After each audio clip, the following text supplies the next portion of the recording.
Alright, so my favorite Blue Archive character is Tsunaokami Shiroko. Why, you may ask? Well, her having a deadpan expression for 90% of the time makes her cute. She has fox ears that wiggles, her design is pretty cool, and not to mention her importance in the story and lore. Lore? Wait, no, stop. Hello internet, welcome to Game Theory, the last place that you will think about covering anything anime related. Today we'll be talking about a pretty niche game that a ton of you series have been asking me to cover. That's right, today we'll be talking about Blue Archive, a gacha game produced by both Nexon and Yostar involving a lot of anime girls with guns. Talk about a true American spirit. Now you might be asking, MatPat, why are we talking about anime girls with guns? Well, despite having a relatively simple concept, Blue Archive has an extensive lore that covers a lot of topics. From kidnapping, politics, war, assassinations, this game is incredibly wild. And surprisingly, it has a ton of hidden lore inside. Now, since there are tons of lore topics to choose from, today we'll be talking about a member from the Foreclosure Task Force, Tsunaokami Shiroko. Spoilers ahead if you can't already tell. I recommend you guys to actually experience the story for yourself, so pause the video right now and return once you finish playing Blue Archive. Have you finished playing it? Good, now let's get back into it. At the Foreclosure Task Force is the main story focus of Volume 1 of Blue Archive, consisting of 5 members, but we're actually going to be focusing on 1. Shiroko. Now on the surface she might look pretty normal, mostly expressionless, cares for her friends, and has a hobby of planning bank heists. Okay, maybe not all of it are normal on the surface, but one of the major questions was revealed 4 volumes later in Volume F, where it's revealed that Shiroko just appeared one day. She showed up in the Abido school during wintertime with ragged scruffed up clothes and having no memory or recollection of who she was apart from her name. Not only that, but her behavior is a complete 180. She was feisty, having to be taken care of by the student council president Hoshino. And later on in the story, it's revealed that an alternate version of her from another dimension came into the original world to destroy it. Now, my question is, why? Why is she so important in the story? Why out of all the major characters that are introduced in the game, that she's the most important one? And more importantly, where did she come from? Well, that's what we'll try to find out today. Now in Volume F, the alternate Shiroko stated the world is already doomed when Tsunaokami Shiroko entered this world. This implies that Shiroko is a force. The way that the world will end when a being gets into this world, i.e.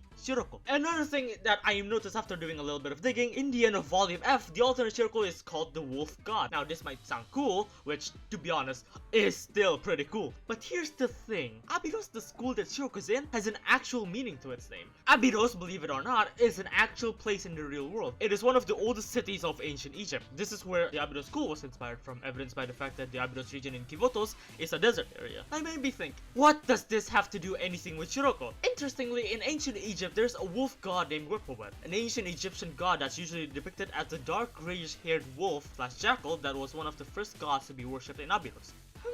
Now that is an interesting connection. And that's not all. Whippoorwill was known for helping the deceased go through the dangerous path to the afterlife. Now, why am I bringing all of this up? Well, Shiroko was clearly inspired by the Whippoorwill, from the design to the, well, helping the deceased go to the afterlife, to the fact that the Whippoorwill was one of the first few gods to be worshipped in Abydos. Now, I believe that Shiroko is a god. Yes, this game explicitly said that, but this proves that she's more than that. She's a god that helps people go to the afterlife. That's why she just appeared in the story randomly. Why she doesn't have any memories other than her name. Why doesn't she remember anything other than her name? Well, I'm not too sure. But speaking of, her name Tsunaokami Shiroko, Tsunaokami means sand wolf or sand great wolf in Japanese. Again, another connection to her and the desert. So there we have it, theorists. Tsunaokami Shiroko is one of the ancient Egyptian gods that descended onto the mortal realm to bring everyone to the afterlife. But hey, that's just a theory. Again! Jesus Christ, that was dumb. Alright, and there's something, that guy over there just pulled a bunch of reason up his ass. And what I mean by that is...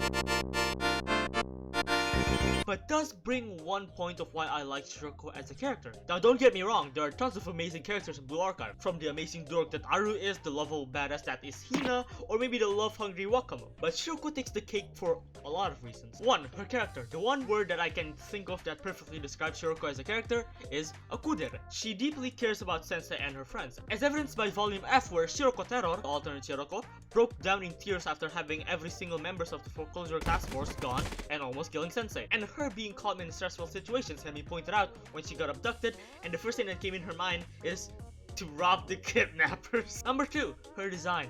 It's a simple design. Gray hair, blue scarf, fox ears, and a cross for a hairpin makes her pretty simple to draw. Her other variants are also good. Her tracksuit design, her swimsuit design, and her alternate Shiroko Terror design. Holy shit! Number 3, her voice. I don't know if you've ever heard her voice. It's just ブルーアーカイブ soothing. Fun fact, Shiroko and Rose Mantis from Arknights share the same voice actor, being Ogra Yui. And let me tell you, she did an amazing job at voicing Shiroko, especially her short series on the official Blue Archive channel. Actually, speaking of, number 4, her mannerisms. I'm not too sure if that's the right word to describe her, but her mannerisms are just adorable! A perfect example is the YouTube short series Sensei Shotoji Kanmorane, and her ear flaps are just... Ugh. Number 5, her chaotic side. Despite being cool-headed most of the time, she likes one thing: robbing banks. Number 6, the inspiration. Just like this fucking dummy said, Shiroko and Abydos in general was inspired from ancient Egypt and the weapon, which is pretty cool. It's unique. I had to dig a bit deep to actually somewhat know about these stuff. Anyways, that's all I have to say on why I like Shiroko from the Blue Arc. I don't have anything else to say, and I should probably finish up soon considering I have this video to finish. I did mention that I'll be delayed because of this video, so the video will be uploaded a bit late. Just like how Seth MacFarlane survived by being late on the September